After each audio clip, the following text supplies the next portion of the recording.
Hello students. कई लोगों ने मुझसे बुक के बारे में पूछा लास्ट क्लास में कि सर कौन सी बुक परचेज़ की जाए। मार्केट में बहुत सारी मार्केटिंग की बुक है और आपका सिलेबस ऐसा सिलेबस है कि जो सारे बुक्स में ईज़िली अवेलेबल है। तो इसलिए कोई स्पेसिफ़िक एक बुक को मैं रिकमेंड नहीं करूँगा कि आप इसी बुक को लेकर पढ़िए। अगर आपके पास कोई पुरानी बुक है या किसी सीनियर से आपको मिल सकती है पुरानी बुक, उससे भी लेकर आप पढ़ाई कर सकती हैं। उसमें भी आपको सफिशिएंट सिलेबस कवर हो जाएगा आपका। बट उसके अलावा भी आपको आज हम इस क्लास के बाद कुछ बुक्स के नाम हम लिख के भेज देंगे ग्रुप में, जैसे कि एक CN सोनटकी की बुक है, कल्याणी पब्लिकेशन के थ्रू आती है इनकी बुक। राइटर का नाम है CN सोनटकी, SONTAKKI।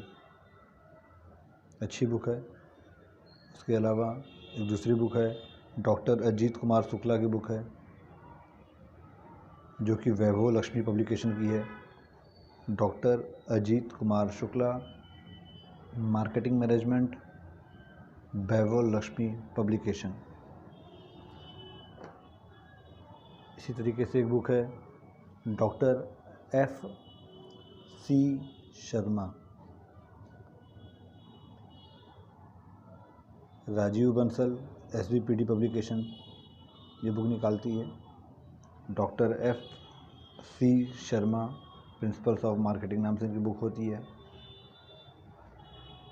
Doctor NM Mishra की बुक होती है एक मार्केटिंग, वो भी अच्छी बुक है, छोटी बुक है और पूरा कोर्स कवर करती है। इसके अलावा भी और भी बहुत सारी मार्केटिंग की बुक्स है। इन 4 बुक्स को मैं सजेस्ट कर रहा हूँ। इसके अलावा भी और की कई सारी बुक्स हैं। आप जाइए, सिलेबस देखिए, लगता है आपको वो ज़्यादा अच्छा लग रहा है उसका सिलेबस, उसका कंटेंट्स, तो आप वो भी परचेज़ कर सकती हैं। कोई ऐसा हार्ड रूल नहीं है कि यही बुक खरीदनी है, इन्हीं राइटर्स की बुक खरीदनी है।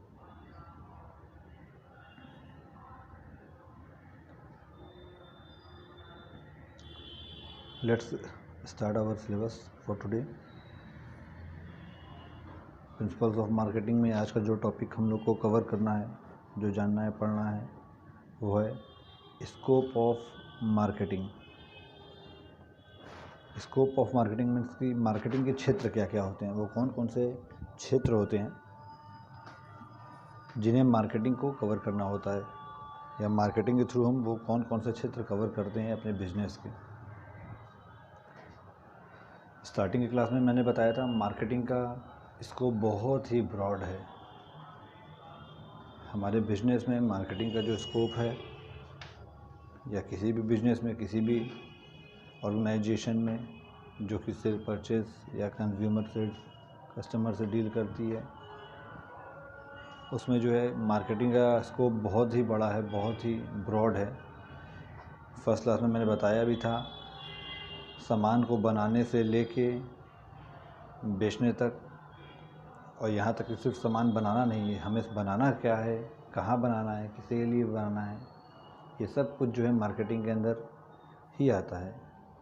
तो इसलिए जो मार्केटिंग का स्कोप है वो बहुत ही ब्रॉड है। कोई भी बिजनेसमैन, कोई भी ऑर्गेनाइजेशन, कोई भी business entity without a good and sound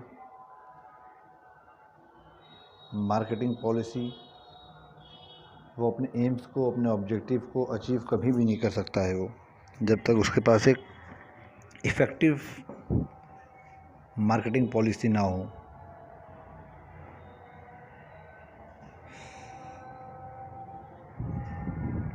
So, scope of marketing is very broad, from how to produce, what to produce, where to produce, for whom to produce, each and everything comes under the head of scope of marketing. So, in present scenario, in present time, the scope of marketing is very, very vast and broad.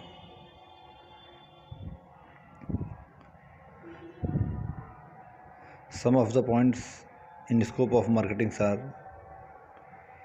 वो कुछ points जो कि scope of marketing में आप लिख सकते।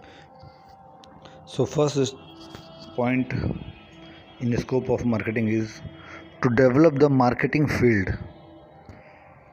एक organization के लिए एक प्रॉपर मार्केटिंग फील्ड का डेवलपमेंट करना, कि जहां एक कंपनी वर्क कर सके, उसके लिए एक बेस तैयार करना, जो सबसे पहला स्कोप होता है मार्केटिंग का, वो यही होता है। To develop a marketing field, उस कंपनी के लिए, उस ऑर्गेनाइजेशन के लिए एक मार्केटिंग फील्ड तैयार करना, जहाँ पे वो वर्क कर सके, अपने कंज्यूमर को प्रोडक्ट सेल कर सके, जहाँ पे वो अपना प्रोडक्शन को, प्रोसेस को कंप्लीट कर सके।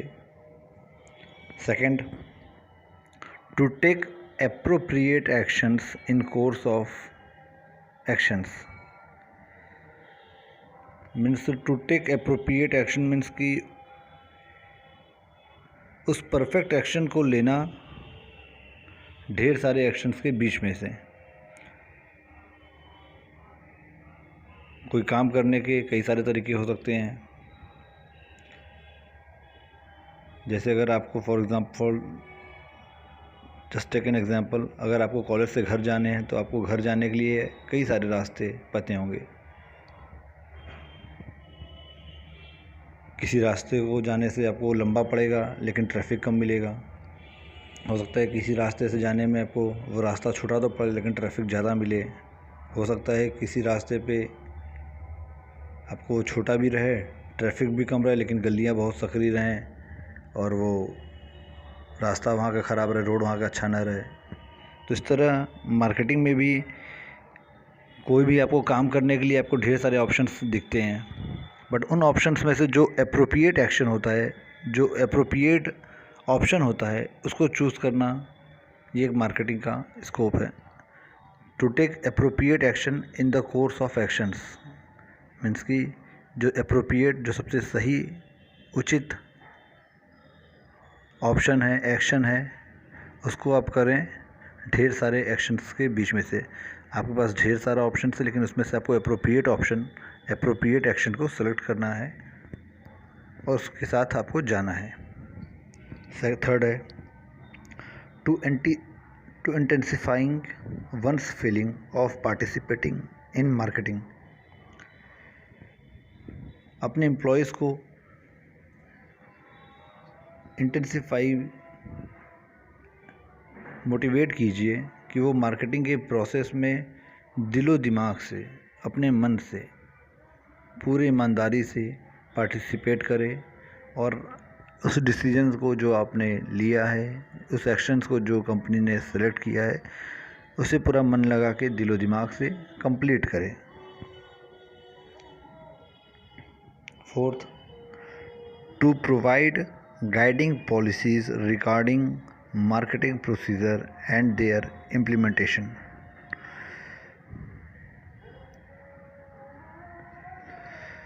कंपनी को जो है गाइड प्रोवाइड करना, उसे पॉलिसीज़ के रिगार्डिंग, कंज्यूमर के टेस्ट को, प्रेफरेंस को, कंज्यूमर के मूड को देखते हुए अथॉरिटीज़ को गाइड करना कि अब नेक्स्ट एक्शन आपका क्या होना चाहिए, कंपनी का मार्केट का मूड क्या है, उसके हिसाब से गाइडेंस दे कंपनी के पॉलिसी को बनाने के लिए।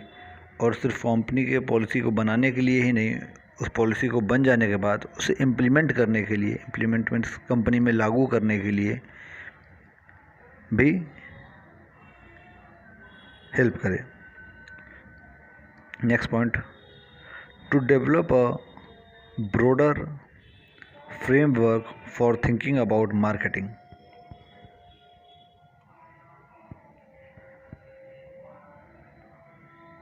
ब्रॉडर फ्रेमवर्क मीन्स एक broad, open minded, modern, conservative सोच का नहीं होना चाहिए। आपका जो है मार्केटिंग का जो पॉलिसी होनी चाहिए वो ब्रॉड होनी चाहिए, नैरो नहीं होनी चाहिए, रुकनी नहीं चाहिए, वो बढ़नी चाहिए। मीन्स कंपनी को कैसे बढ़ाना है, स्टेबल नहीं होना है आपको, कंपनी को आगे कैसे ब्रॉड करते जाना है, कंपनी के सेल्स को कैसे और इंक्रीज़ करते जाना है, इस चीज़ के जो है पॉलिसी पे होनी चाहिए। कैसे और कंपनी के सेल्स को हम इंक्रीज़ कर सकते हैं, कैसे हम और ज़्यादा कंज्यूमर को अपने ऊपर अट्रैक्ट कर सकते हैं, और ब्रॉड फ्रेमवर्क उनसे और ब्रॉड करते जाएं कंपनी के और ऑर्गेनाइजेशन को। नेक्स्ट पॉइंट है to supply the factual background and analytical judgement necessary for dealing with marketing problems. Factual background means की पास्ट इंफॉर्मेशंस,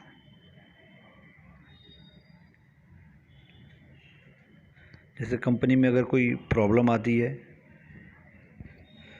ऐसा नहीं कि कोई भी कंपनी खुलता है तो उसमें सिर्फ अच्छी चीज़ें ही होती है, जो कंपनी के मार्केटिंग के लोग सोचते हैं वही होती है, ऐसी कोई ज़रूरी नहीं है।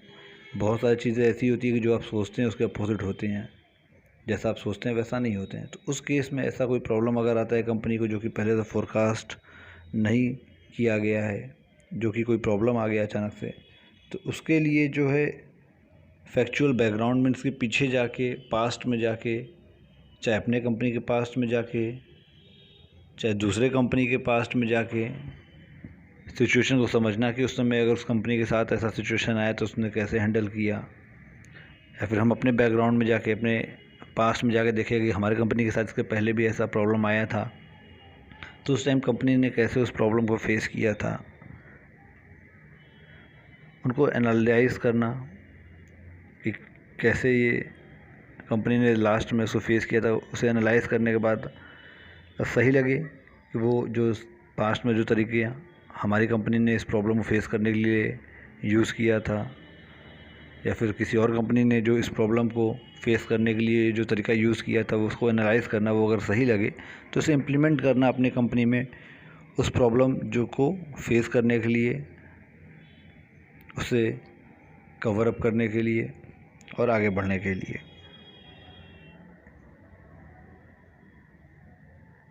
To find out the various source for further information concerning the market problems. Company में आने वाले प्रॉब्लम्स, चाहे वो कंपनी के इंटरनल प्रॉब्लम्स हो या फिर एक्सटर्नल प्रॉब्लम्स में, कि मीन्स की मार्केट के प्रॉब्लम्स, कि कंपनी के वर्किंग फील्ड में आने वाले प्रॉब्लम्स को डिफरेंट सोर्स के through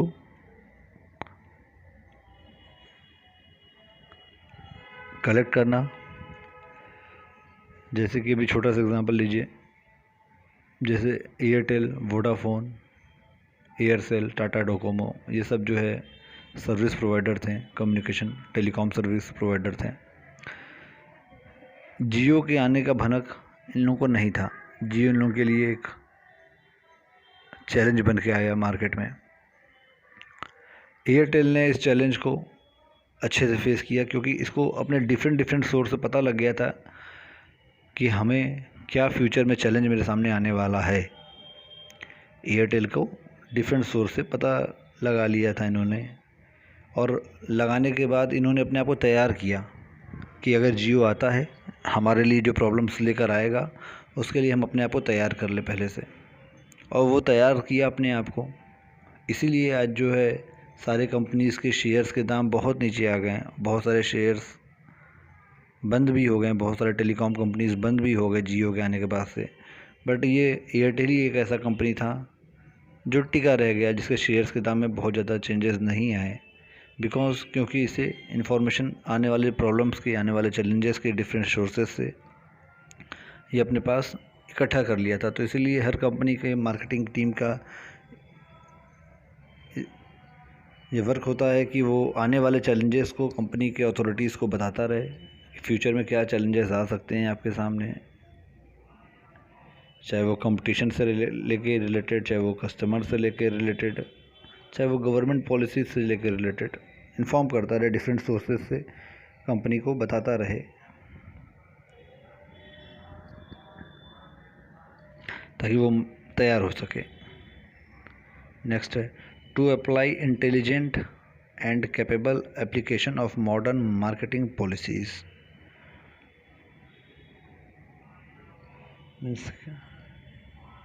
to apply intelligent and capable applications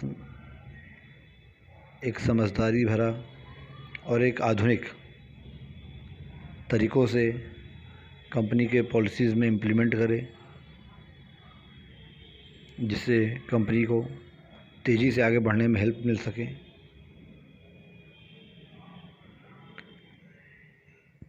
और प्रॉब्लम्स को फेस कर सके, कंपटीशन दे सके मार्केट में और लोगों को। 9th है to minimize the cost of the production and to increase the sales in order to maximize of profit. Last one बोल रहा है to minimize the cost of the product के कॉस्ट को कैसे कम से कम किया जा सके। बीकॉम 3rd ईयर के स्टूडेंट्स हैं। अब आप सब लोग जान रहे हैं कि कंपनी का सबसे जो मेन एजेंडा होता है वो प्रॉफिट मेकिंग होता है किसी भी प्राइवेट कंपनी का। और प्रॉफिट मेकिंग वो तभी कर सकता है, वो इफ़ेक्टिव प्रॉफिट तभी कमा सकता है जब तक वो अपने कॉस्ट को कम ना करे। तो स्कोप ऑफ मार्केटिंग का लास्ट पॉइंट सबसे इम्पोर्टेंट जो कि सबसे इम्पोर्टेंट भी है, to minimize the cost of product की प्रोडक्ट के कॉस्ट को कैसे कम से कम किया जा सके without decreasing the quality of product के कॉस्ट को कैसे कम किया जा सके without decreasing the quality of product, उसके गुणवत्ता को, उसकी क्वालिटी को बिना ख़राब किए, बिना चीज़ों के दाम को कम करें लेकिन उसकी क्वालिटी को ख़राब ना करें। उसे क्वालिटी को और अच्छा कर सके तो करें लेकिन ख़राब ना करें। अगर अच्छा नहीं कर सकते तो उसे और ख़राब ना करें, उसे सेम क्वालिटी को रखते हुए कैसे उस चीज़ के दाम को हम कम कर सकें। And to increase the sale in order to maximization of profit, और कैसे हम उसके बाद सेल्स को इंक्रीज़ कर सकें जिससे कि प्रॉफिट मैक्सिमाइज़ हो सके, जैसा कि मैंने बताया अभी, जो कि one of the main objective होता है किसी भी प्राइवेट इंस्टीट्यूशन के लिए, प्रॉफिट मेकिंग। तो चीज़ों के दाम को, अपने जो प्रोडक्ट बना रहा है उसे कम से कम कैसे किया जा सके, उसके कॉस्ट को, और जितना कॉस्ट कम होगा अब उतना आपको प्रॉफिट बढ़ता जाएगा। जैसे अगर किसी चीज़ का दाम आप पहले 8 रुपये में उसे बनाते रहें और 10 रुपये में बेच देते हैं, उसका मेकिंग कॉस्ट आपको 8 रुपये लगता रहा और बेचते रहे उससे 10 रुपये में। तो अगर आप उसका कॉस्ट मिनिमाइज़ करते हैं और कम करते हैं, उसे क्वालिटी को सेम रखते हुए कोई ऐसा टेक्निक अपनाते हैं जिससे आपको वो कॉस्ट अब कम पड़े बनाने में, और उसका कॉस्ट करके अब आपने 7 रुपये कर दिया, जो पहले 8 रुपये में बनाते रहे उसी चीज़ को अब 7 रुपये में बना लेते हैं और आप फिर 10 रुपये में बेच रहे हैं, तो अब यहाँ पे आपको 1 रुपये ज़्यादा प्रॉफिट हो रहा है। जब पहले 8 रुपये में बनाते रहे और 10 रुपये में बेचते थे तो 2 रुपये प्रॉफिट होता रहा, 20%। अब जो है आपको वही चीज़ को बनाने में 7 रुपये लग रहा है और 10 रुपये में बेच रहे हैं, मीन्स आपको प्रॉफिट 3 रुपये हो रहे हैं, जो कि 30% ज़्यादा हैं। तो इसलिए अब जो है प्रॉफिट अब आपको ज़्यादा हो रहा है। आपको 10 रुपये में सेल करेंगे तो उस 10 रुपये में से आपको 30 रुपये आपको बच जाएंगे, 30% आपको बच जाएगा। These are the points in scope of marketing. ये point sufficient exam point of view से, इसमें अगर आप 1-2 पॉइंट कम भी कर सकते हैं। अगर आपको लगता है कोई point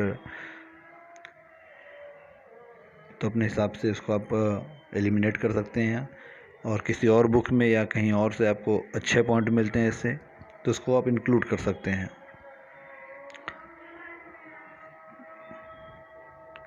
These are all in the scope of marketing। जो नेक्स्ट टॉपिक है हमारा अब ट्रेडिशनल एंड मॉडर्न मार्केटिंग, जो कि नेक्स्ट क्लास में हम लोग डील करेंगे कि पुराने मार्केटिंग के जो ट्रेडिशनल मीन्स की जो कई सालों से चले आ रहे हैं, ट्रेडिशनल पुराने जो मार्केटिंग के तरीके हैं, ओल्ड तरीके जो हैं, और जो अब न्यू कॉन्सेप्ट ऑफ मार्केटिंग है, नए तरीके जो है मार्केटिंग के में क्या डिफरेंस है, क्या अंतर है, पहले क्या हुआ करता रहा, ट्रेडिशनल वे में क्या करते रहे मार्केटिंग में, मॉडर्न वे में क्या करते हैं हम अब मार्केटिंग में। इन चीज़ों पे हम लोग डिस्कस करेंगे, traditional and modern, old and new concept of marketing.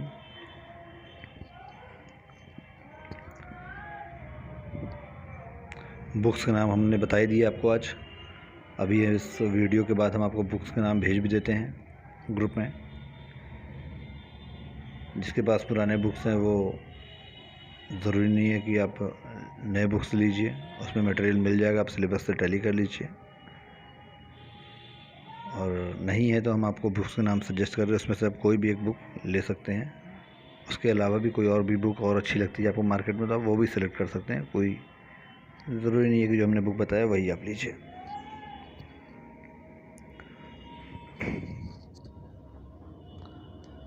Okay, these are sufficient for today. Next class में आपके साथ मिलते हैं नए टॉपिक के साथ।